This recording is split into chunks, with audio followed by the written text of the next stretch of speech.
What if the greatest discoveries in human history were never revealed, not because they were lost, but because they were hidden? Across the quiet corners of the earth, from frozen polar wastes to the dense lungs of the Amazon, men once ventured in search of knowledge. They returned, if they returned at all, with stories too strange for polite society, with journals full of things that should not exist. And one by one their findings disappeared, classified, forgotten, buried beneath layers of bureaucracy, skepticism, and silence. This is not a story of conspiracy in the lurid sense, of shadowy rooms and cloaked figures whispering forbidden truths. No, this is a story about the limits of what we allow ourselves to know, about the boundaries imposed on human curiosity, not just by governments, but by culture, by academia, by fear. In the mid-20th century, as the modern world surged forward on the shoulders of scientific progress and industrial might, a curious pattern emerged.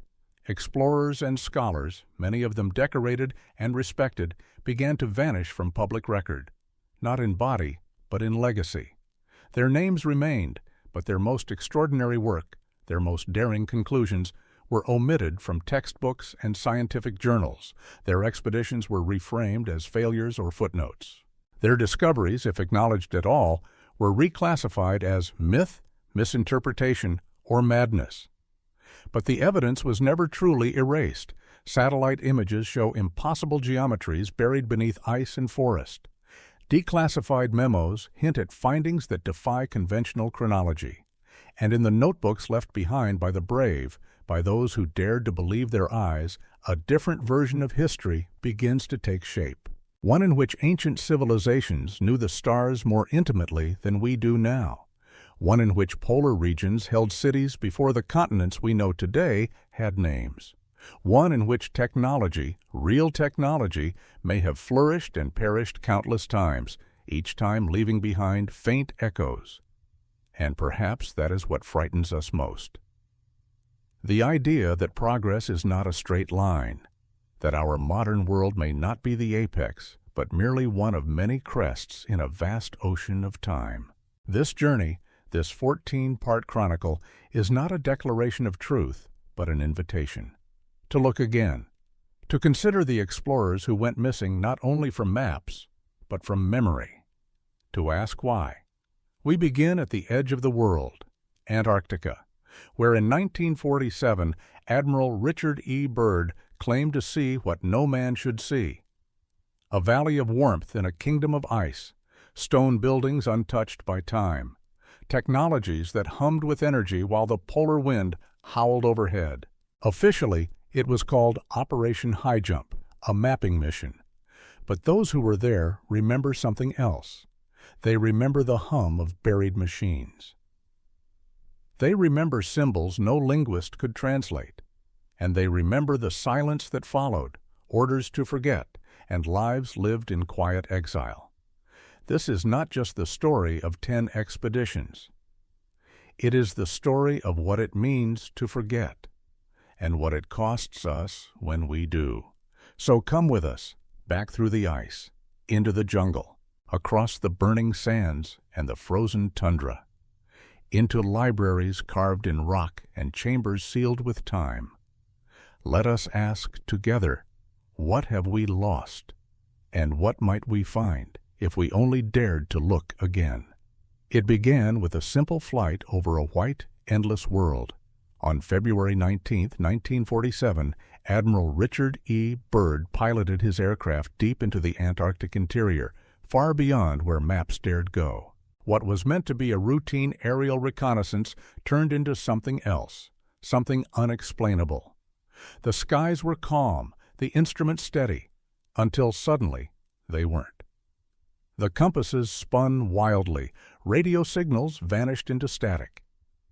And ahead, through the freezing mist, something impossible appeared, a vast ice-free valley, warm and alive in the heart of Antarctica. There were no glaciers here, no howling winds, just quiet and stone. What Byrd saw as his plane dipped lower defied every known law of geology and climate.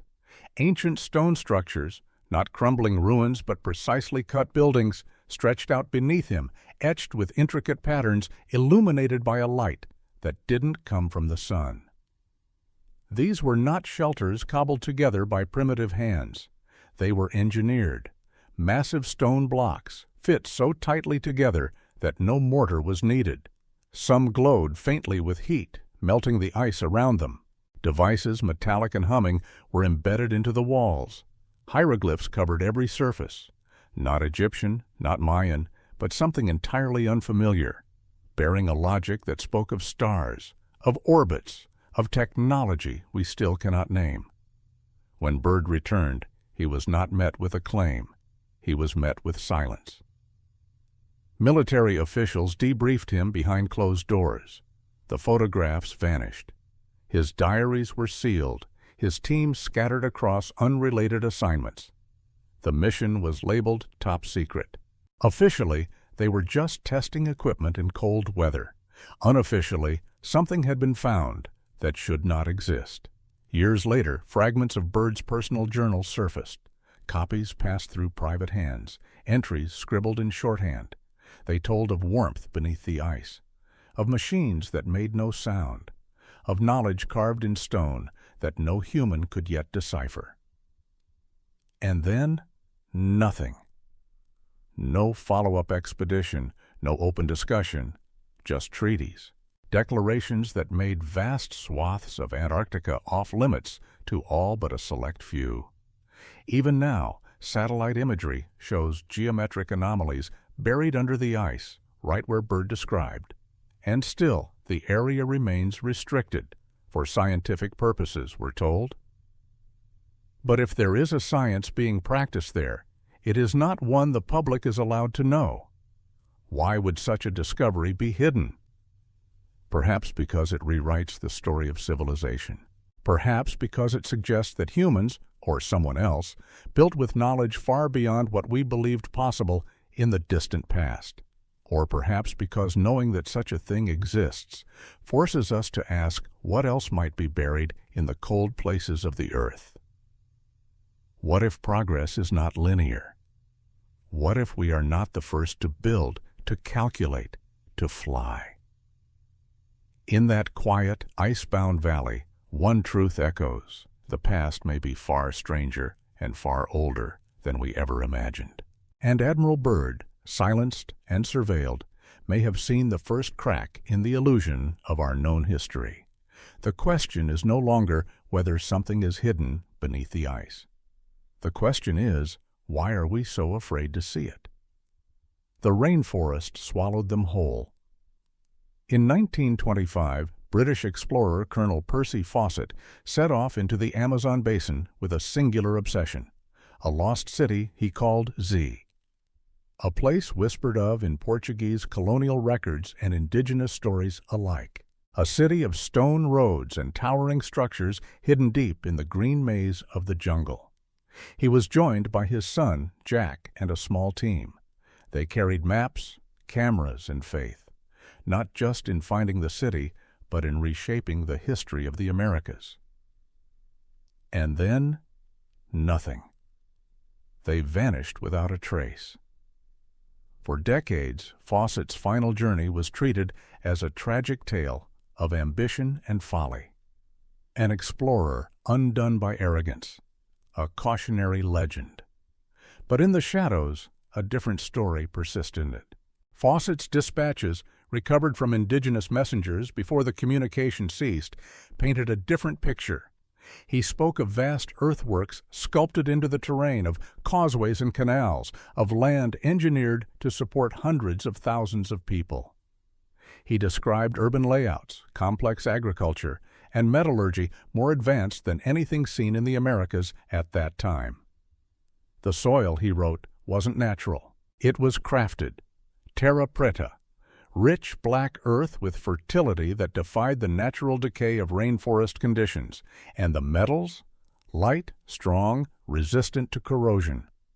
Objects crafted with techniques modern science couldn't replicate for decades. These weren't the crude villages of colonial myth. These were cities, planned, engineered, sustained. When Fawcett's report stopped, rescue expeditions followed. Most failed. Some never returned. And those who did brought back only more questions. But among certain indigenous communities, the story of the explorers endured. They had, it was said, reached the city, but they had been stopped, not by nature, but by guardians. Guardians sworn to protect a legacy the outside world was not ready to receive. Years later, declassified records revealed that British and American intelligence agencies had closely monitored Fawcett's expedition. His discoveries threatened more than academic timelines. They challenged colonial assumptions about so-called primitive peoples. If the indigenous civilizations of the Amazon had achieved such sophistication, then what did that say about the narrative of conquest, of superiority, of progress? Modern archaeology has begun to validate what Fawcett knew a century ago. LiDAR scans show vast geometries beneath the canopy, roads, plazas, networks too deliberate to be chance. Still, governments restrict access to these regions. They cite protection of indigenous lands, but in practice they ensure that certain truths remain out of reach. It is not just a lost expedition. It is a lost paradigm. We are taught that complexity rises with time, that old equals simple, and that we, now today, are the pinnacle. But what if some knowledge thrives not in steel towers and data clouds, but in the rhythm of forest and earth? What if some civilizations didn't fall, but simply stepped out of view? In the silence of the Amazon, something watches, not hostile, not afraid, simply patient, waiting for the world to become wise enough to listen. And as the forest reclaims its secrets, one can't help but wonder, how many truths have we mistaken for myth simply because they were too inconvenient to believe? Wind howls across the Tibetan plateau, carving silence into stone. In 1924, Russian painter and mystic Nicholas Roerich led an expedition into the heart of Central Asia, officially to study culture and art. But what they found, hidden in ancient monasteries among the Himalayas, wasn't art. It was knowledge, ageless, precise, and astonishingly advanced. Roerich's team uncovered manuscripts written in scripts unknown to linguists. When translated with the help of learned monks, they revealed a staggering depth of scientific understanding. Astronomical calculations spanning millennia, maps depicting lands unrecorded by any known explorer, and diagrams, mechanical, mathematical, precise, showing machines powered not by steam or fire, but by principles that remain theoretical even today. There were energy generators that required no combustion, weather control mechanisms described in cool technical language, machines that flew without wings or engines. These weren't myths dressed as metaphors. They were blueprints. Some texts described future technologies in eerie detail: global communication devices, flying transports, systems for harnessing atmospheric energy. Not just vague prophecies, but technical foresight, accurate down to materials and method. Who wrote them?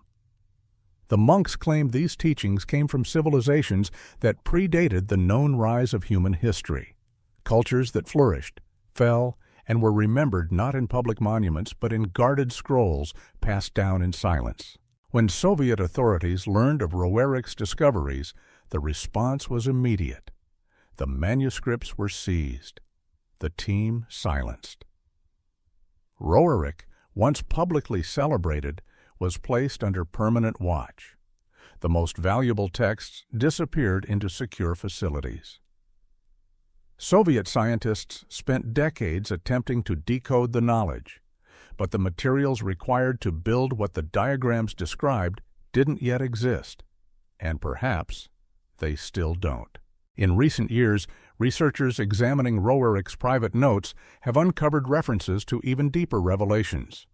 Texts suggesting ancient awareness of quantum principles, gravitational manipulation, and even the structure of consciousness itself. But no modern institution has been granted access to the original manuscripts. They remain hidden, sealed by the state, protected or perhaps imprisoned. Why would such wisdom be suppressed? Perhaps because it changes everything. Because it suggests humanity has climbed this mountain before, has looked down from peaks of scientific mastery only to be cast back by time or calamity. And the survivors, unable to rebuild, left fragments behind. Warnings etched in parchment, memories disguised as mythology. The monasteries still stand, the monks still keep their silence, and the wind still carries the sound of pages turning in rooms no outsider may enter. Not all knowledge was lost. Some of it was hidden, too sacred or too dangerous to be allowed into the hands of those not ready to receive it. And so we must ask, what if the limits of science are not the limits of truth? What if the next breakthrough won't come from a laboratory, but from a scroll crumbling with age, waiting for eyes wise enough to understand not just how, but why such knowledge was once held and once buried? The Himalayas are old, older than memory, older, and in their shadow lies a lesson we have yet to learn, that the past is not only behind us. Sometimes it waits ahead, disguised as legend, whispering through paper and stone. The desert doesn't speak, it listens. In 1922, Roy Chapman Andrews, the American adventurer who inspired tales of fictional explorers, ventured into the Gobi Desert in search of ancient fossils. What he found instead was something no history book could explain. His team uncovered artifacts embedded in rock formations millions of years old, metallic objects machined with precision, devices that resembled scientific instruments, and buried deeper the remnants of what appeared to be a laboratory, not primitive or symbolic, but engineered, real tools, real instruments, real mystery. It was supposed to be a paleontological expedition. Instead, they found mathematics carved into stone walls, equations that hinted at knowledge of orbital mechanics and electromagnetic theory. Star charts so accurate they could only have been created with instruments matching modern telescopes. All in a region considered barren and untouched by sophisticated civilization. The implications were staggering. Human history, as we knew it, didn't stretch far enough back to account for such technology. The artifacts were carbon-dated to ages that shattered accepted timelines. According to the textbooks, nothing like this could exist. And yet, there it was. Word reached American and Mongolian authorities. Soon, access was revoked. The site sealed, the findings classified. Team members were silenced with non-disclosure agreements and threats of professional ruin. In the official narrative, the expedition ended due to political instability. In reality, the discovery had triggered something far more enduring: fear. Fear that the foundations of human chronology might crumble under the weight of one remote desert site. Later, satellite scans showed unusual geometric shapes beneath Gobi sands, formations aligned with celestial coordinates, matching Andrews's notes. Still, no permits are granted to revisit the area. It is labeled culturally sensitive, though no local culture lays claim to what lies beneath. Andrews returned to the U.S. with a fraction of his findings and lived out his years in quiet recognition. The world remembers him for dinosaur eggs, not for the machines carved in stone. But if the Gobi Desert holds remnants of a civilization so old it predates even myth, then what does that mean for the story we tell ourselves about human development? We assume civilization began 5,000 years ago, with Sumer, with Egypt, with the Indus Valley. But what if those were just the most recent survivors? What if intelligence is not a single upward march, but a rhythm, a rise, a fall, a rise again? And what if each time the desert keeps the record, quietly, faithfully, waiting for the sand to shift once more? It's not that we never found evidence of ancient knowledge, it's that we did, and chose to forget. In the heart of the Gobi, where the wind wears down even mountains, the remnants of a forgotten world lie just beneath the surface. Not dead, not lost, merely silenced. And as long as we dismiss them, we too remain deaf to a past far older and perhaps far wiser than we dare to admit. In the land where the sun barely rises, secrets sleep beneath the ice. The year was 1913. Canadian explorer Hjalmar Stephenson led an Arctic expedition meant to chart unclaimed territories. What he found instead was a civilization lost to frost and time, a people who had mastered the polar extremes not just through resilience, but through engineering. Buried in permafrost were the remnants of structures built with astonishing precision. These were not crude shelters of nomadic tribes. They were enduring dwellings, insulated, self-heating, and oriented with astronomical accuracy. Even more baffling, some of the heating systems were still functioning. No fires, no fuel. Just quiet, inexplicable warmth radiating through ancient walls. Within these icy halls lay tools, sharper than steel, forged from unknown alloys, resistant to corrosion and age. Stephenson's team documented devices used for celestial observation, instruments that tracked planetary cycles, predicted eclipses, and followed stars long forgotten by modern astronomy. Then came the maps, etched into ice, preserved by cold and silence. They depicted continents not yet charted, coastlines decades away from discovery. And most shockingly, they included networks, lines connecting Arctic settlements to distant regions, as if the polar civilization had once been part of a global system of knowledge exchange. When Stephenson reported his findings to the Canadian government, the response was swift and absolute. The sites were sealed, his materials classified. Further expeditions were denied or diverted. Publicly, the Arctic remained a land of barren ice and scattered indigenous cultures. Privately, it became a forbidden archive of something far older. To this day, much of the Arctic remains closed under international treaties.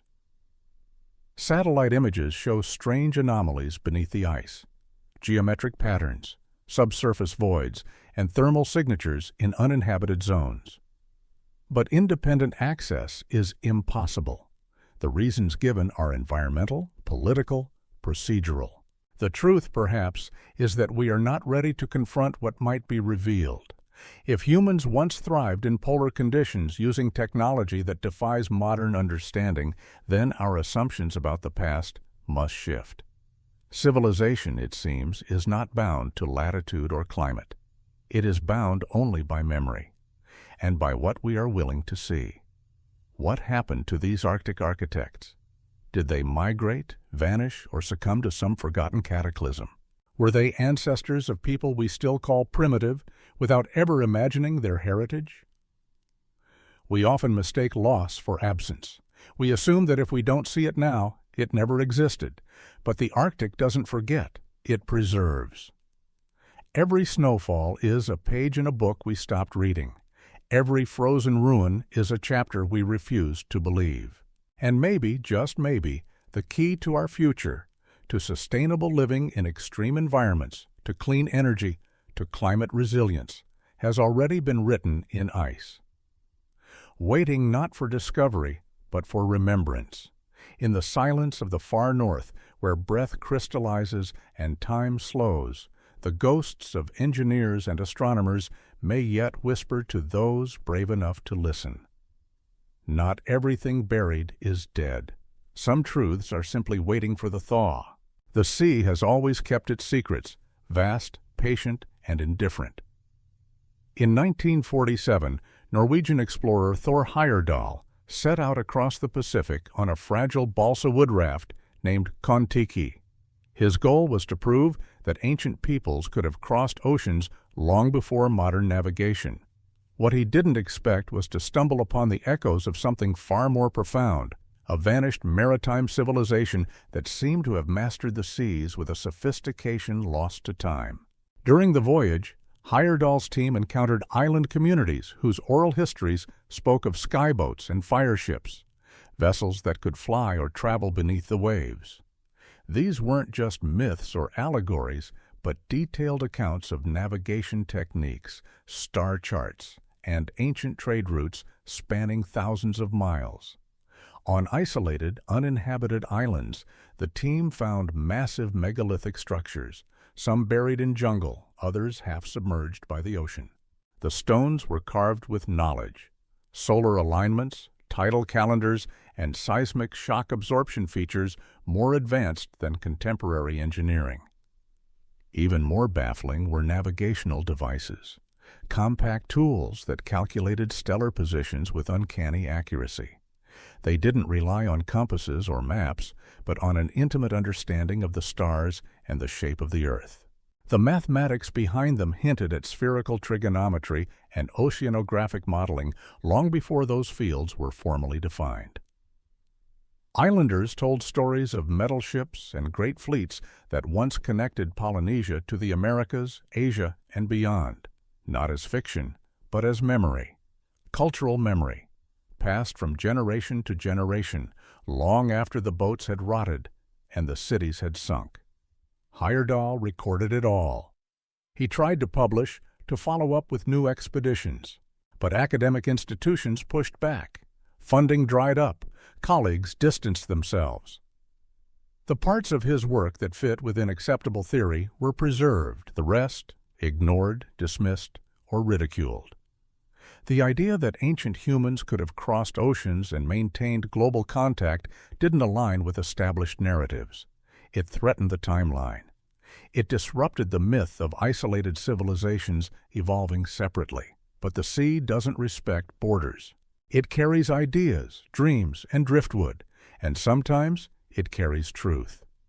Today, sonar scans reveal underwater structures scattered across the Pacific floor. Terraces, roads, walls swallowed by rising tides. They match the locations Heyerdahl marked in his journals.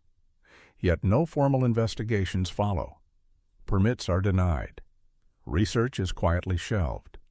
Why? Because to accept such discoveries would mean rewriting more than textbooks. It would mean reimagining humanity itself, not as a species that slowly stumbled forward in isolation, but as one that reached out, explored, connected, and built, only to fall and be forgotten. It's possible that the Pacific once held not just scattered islands, but a web of cultures linked by shared knowledge and starborne navigation.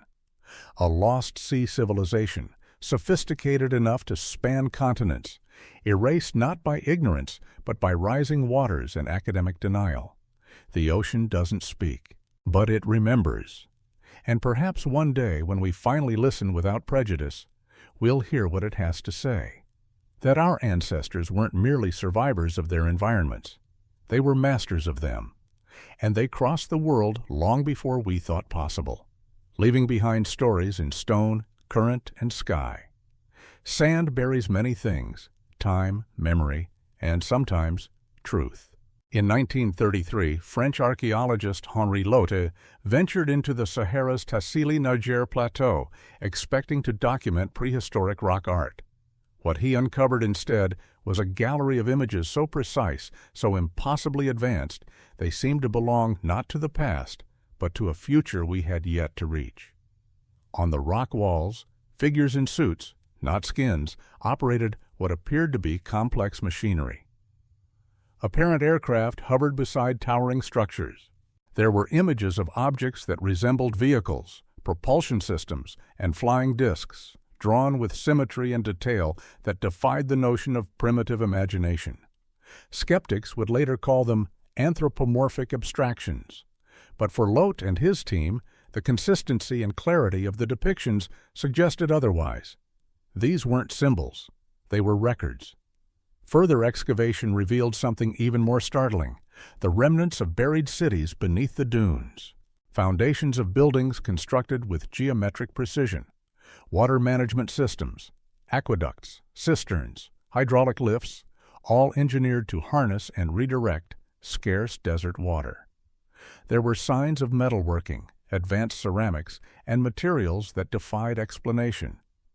The Sahara, it seemed, had not always been barren. It had once bloomed, and within that green Sahara, an unknown civilization had thrived, one capable of architecture, energy manipulation, and possibly flight. But Lote's findings met resistance. French colonial authorities moved quickly. Reports were suppressed.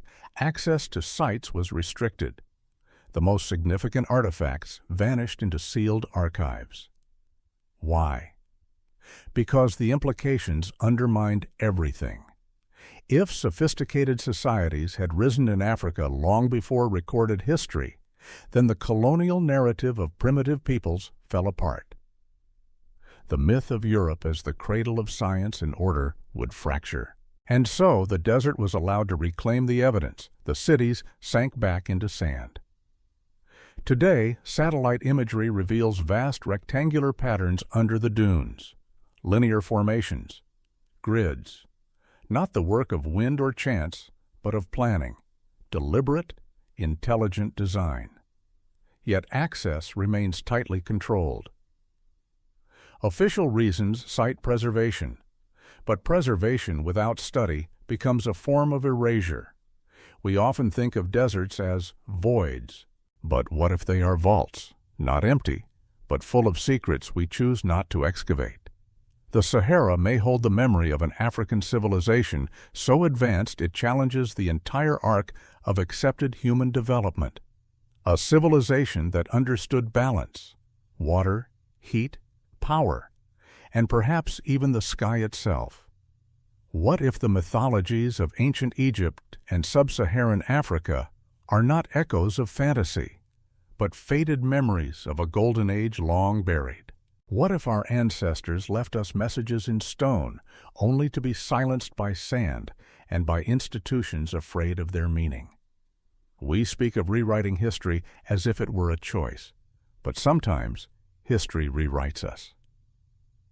And as the desert winds shift and the sands reveal what was hidden, we are left with a question that cuts through time. What do we do when the past we uncover doesn't fit the future we've imagined? Do we deny it, or do we dare to remember?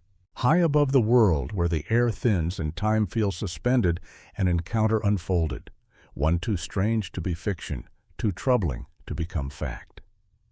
In 1938, German explorer Ernst Schaefer led an expedition into Tibet, officially under the guise of studying wildlife and culture. But behind the public purpose was a hidden agenda: to uncover ancient knowledge, technologies preserved in the monasteries of the Himalayas that whispered of a forgotten science. And they found them. Deep in stone chambers, accessible only through monk-guided passageways, Schaefer's team was shown devices that should not have existed. Objects that floated, seemingly defying gravity. Metals that vibrated with internal energy. Machines that responded to thought, not buttons or levers, but mental intent. The monks described it as the union of consciousness and matter, an ancient science not of domination, but of harmony. These devices, they said, were not tools of power, but of understanding. They functioned not through combustion or electricity, but through resonance, awareness, and alignment with unseen forces. Diagrams lined the walls, not symbolic or mythic, but engineering blueprints. Schematics of levitation platforms, energy cells, and geometric configurations designed to harness Earth's magnetic field. Schaefer's team, trained in modern science, couldn't comprehend how something so old could be so far ahead. But word got out. Back in Europe, Nazi officials seized on the discoveries. They saw not harmony, but weapons. They dispatched more teams to secure the technologies. The Allies, too, caught wind of the find. The race was on. What followed was a shadow war in the mountains. Agents, saboteurs, hidden skirmishes around monasteries older than empires. In the chaos, many devices were lost or destroyed. Monks, realizing the danger, sealed off chambers, hid schematics, and disappeared entire libraries into the stone. After the war, both American and Soviet intelligence scoured the region. They found fragments, hints, but never the whole. The Chinese government, now in control of Tibet, declared the ancient sites off-limits to foreign researchers. The surviving monks said little. When the world seeks peace, it will find the tools, one elder was rumored to have said. What Schaefer witnessed was never published in scientific journals. The official records focus on animal species and folklore. The real story lives in fragments, suppressed reports, whispered confessions, and a few weathered pages smuggled out. But if the encounter was real, if machines did once respond to mind, if gravity could be altered through frequency, then we are not as advanced as we believe. We are only rediscovering paths once walked, long ago, by a civilization that saw consciousness not as mystery, but as interface. This is not about aliens nor gods. It's about us, what we were, what we might be, and what we've chosen to forget because it didn't fit into the narrow cage of accepted truth. Somewhere in the Himalayas, perhaps in a chamber still sealed, rests a device that answers not to touch, but to thought. And the question it leaves behind is not how it works, but why we were never meant to use it in the world we've built. In the hush between prayer bells and snowfall, the mountain keeps its silence. But silence is not absence. It is invitation. The land down under holds a silence deeper than stone. In 1931, British anatomist and archaeologist Grafton Elliott Smith embarked on a journey through the Australian outback. He expected to find traces of early Aboriginal culture, ceremonial art, basic tools, primitive shelters. What he uncovered instead was a scientific enigma, evidence of knowledge so refined, so systematized, that it overturned everything academia assumed about indigenous development. Carved into remote rock faces were charts of the night sky, not abstract patterns, but accurate star maps, planetary alignments, and cosmic cycles calculated with mathematical precision. The accuracy rivaled, and in some cases exceeded, the capabilities of contemporary astronomy. Nearby, Smith's team discovered geological engravings, surveys of mineral deposits, and underground aquifers, rendered with a level of detail that modern geologists found astonishing. These weren't guesses. They were scientific observations mapped with purpose. Even more startling were oral traditions passed on by Aboriginal guides. Encoded knowledge about seasonal cycles, navigation techniques, agricultural timing, and even sustainable land management practices that aligned perfectly with modern ecological science. Smith documented all of it. He collected soil samples from ancient mining sites, artifacts crafted with metallurgical methods thought impossible for the time, and most astonishing of all, evidence of environmental engineering. The deliberate shaping of landscapes to optimize water retention, seed dispersal, and animal migration patterns. It wasn't mystical, it was methodical, it was science, practiced without machines, written not in books but in memory, song, and stone. But when Smith presented his findings to colonial authorities, the reaction was immediate and suffocating. The data was classified, research permits were revoked, publications were blocked, because what he had discovered didn't just challenge archaeological timelines, it challenged the very foundation of colonial ideology, the belief that indigenous Australians were primitive, in need of civilization. If they had possessed knowledge rivaling, even surpassing, European science, then the justifications for dispossession, assimilation, and erasure began to collapse. Smith's academic career unraveled. He was labeled eccentric, then quietly dismissed. His collected data locked away. The sites he identified were declared culturally sensitive and sealed, not to protect indigenous heritage, but to bury it.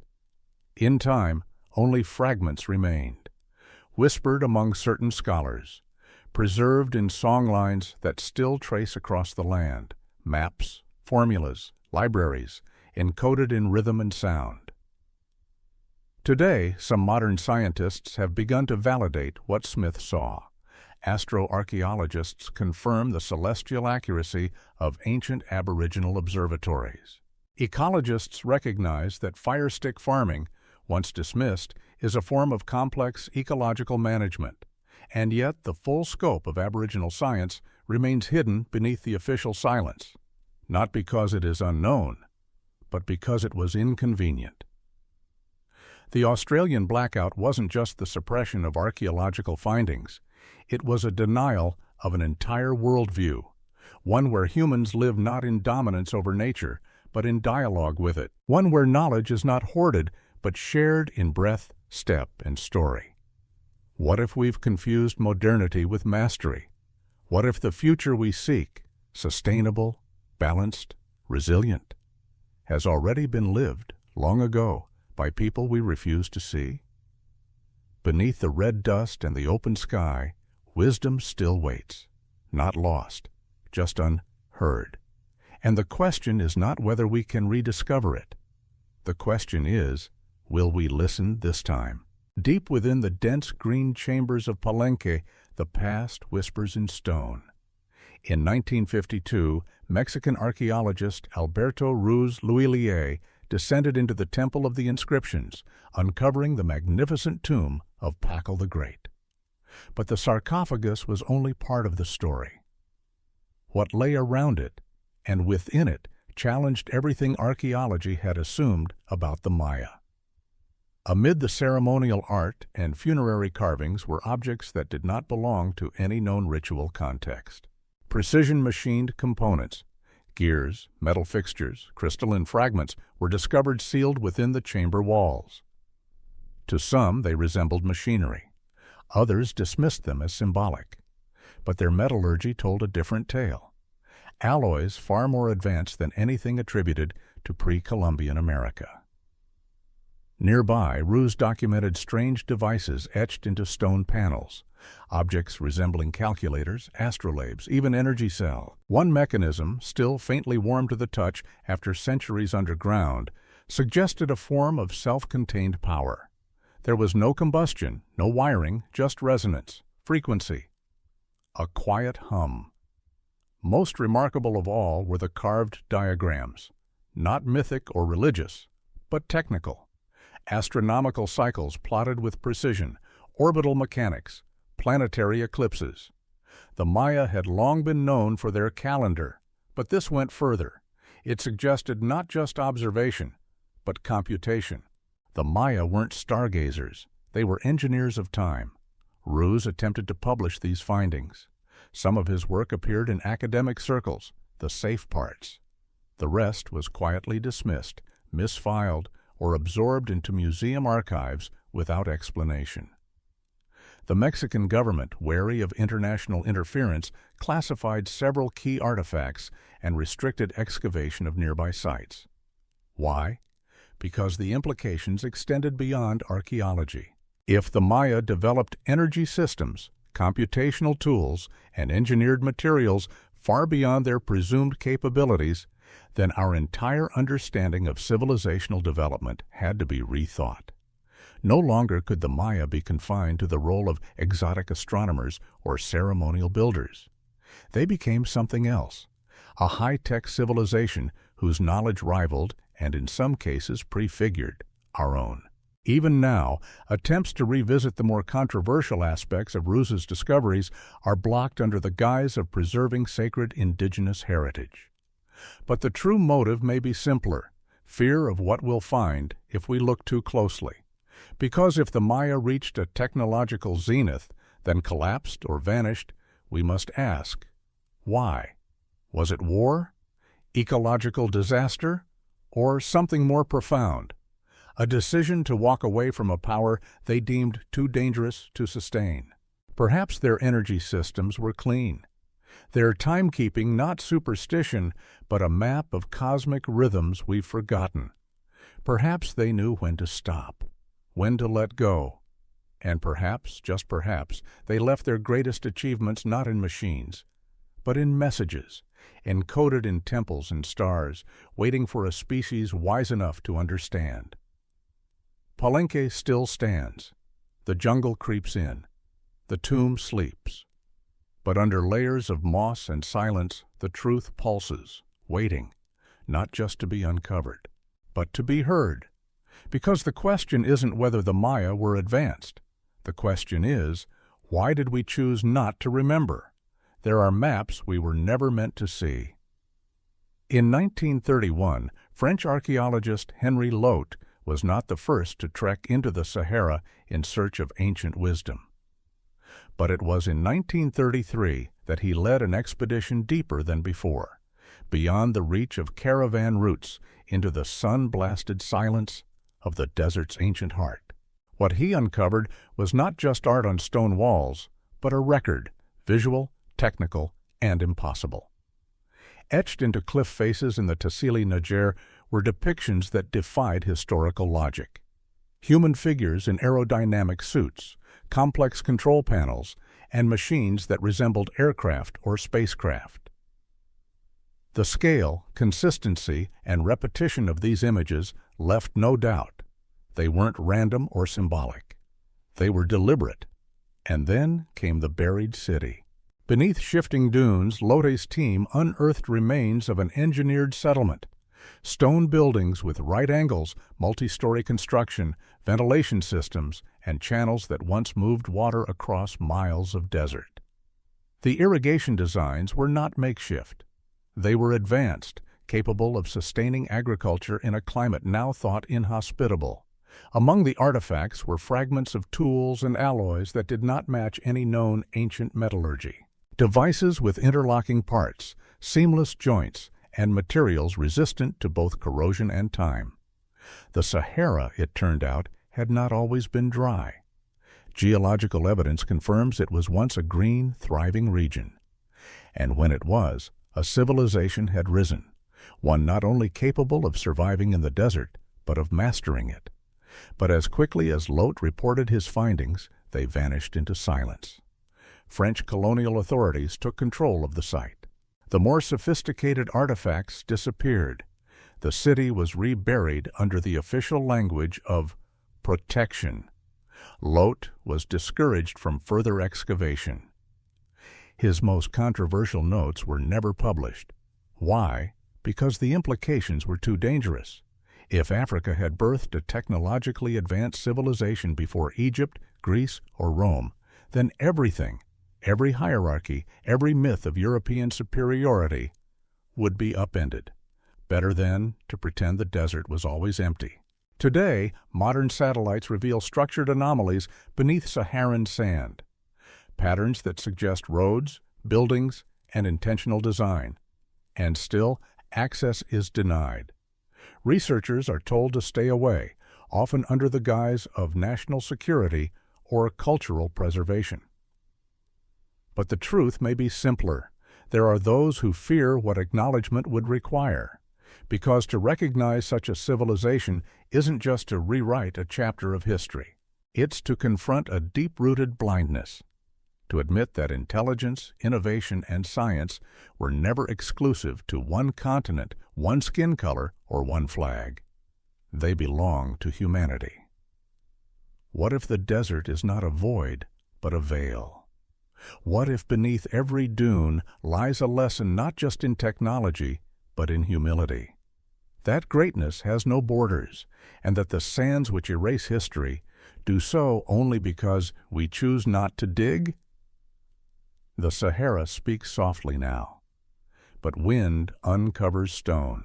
Time unearths truth, and when the desert finally yields its secrets, we may find they were never lost, only ignored.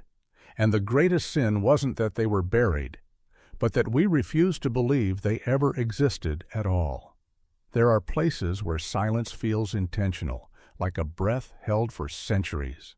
In 1931, Grafton Elliott Smith wasn't the only one documenting anomalous findings across ancient lands.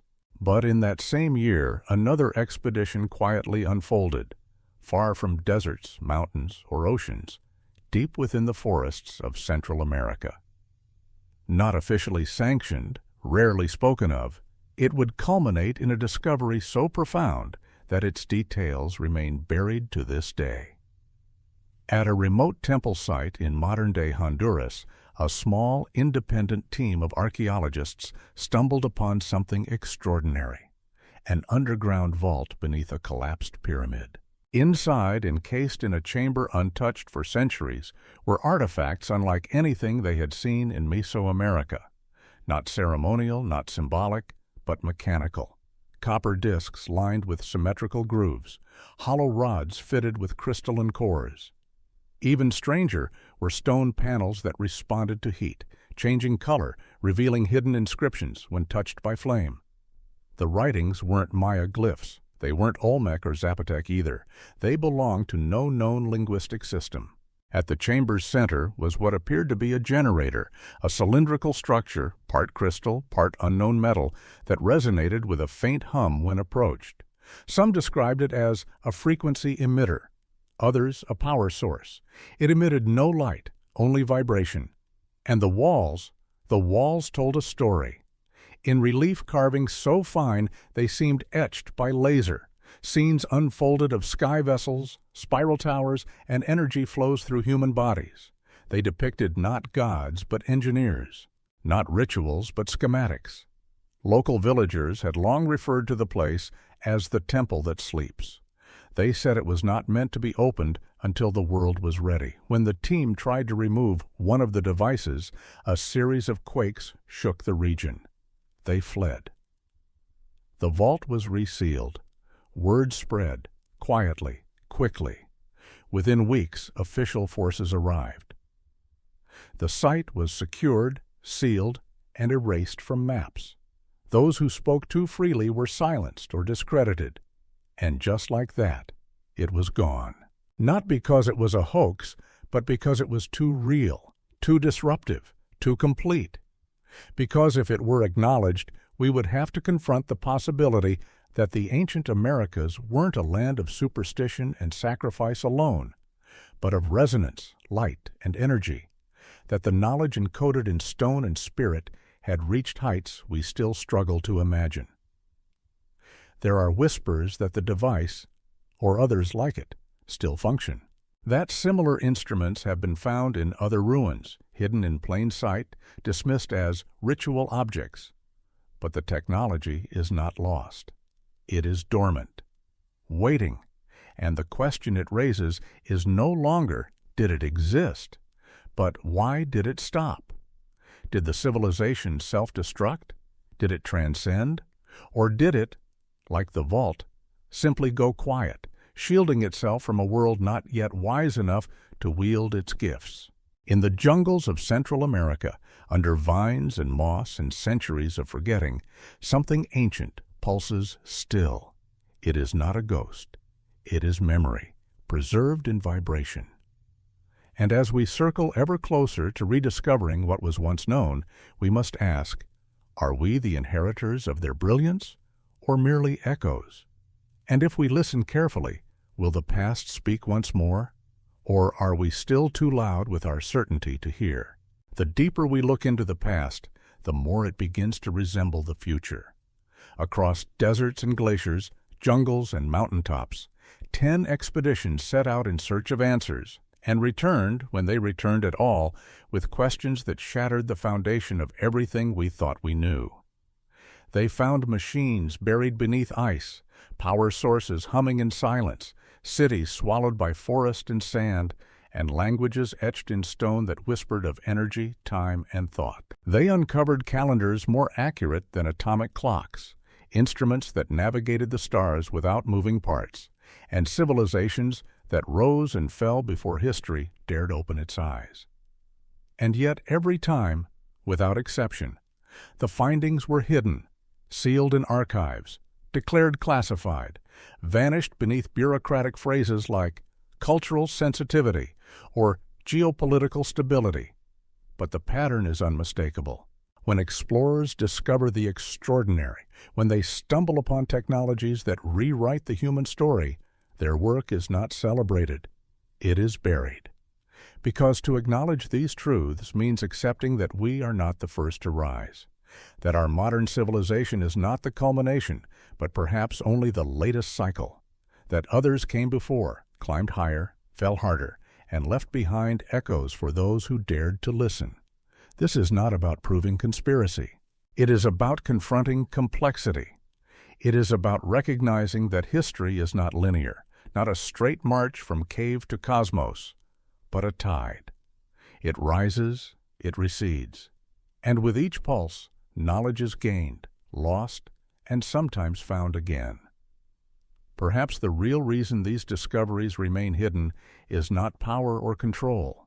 Perhaps it's fear. Fear that we are not as advanced as we believe, that our science is still young, that the solutions to our greatest challenges, energy, sustainability, consciousness, may not lie ahead, but behind us, buried under ice, sand, and silence. But the truth has a rhythm. It returns in satellite images of forgotten cities, in myths that sound like engineering manuals, in artifacts that hum when no one is watching. So now the question passes to us. What do we do with these fragments? Do we dismiss them again as fantasy? Or do we finally admit what the evidence has been trying to tell us? That humanity is older, deeper, more mysterious than our textbooks allow. That knowledge is not a straight line, but a spiral, and that somewhere, just beyond the veil of accepted truth, waits a version of ourselves we have yet to remember. This is the inheritance of the lost expeditions. Not scandal, not secrecy, but a choice. To remain asleep or to wake, slowly, into wonder. Because history, real history, is not what survives the fire. It's what survives the forgetting. And the future may yet depend on what we choose to remember.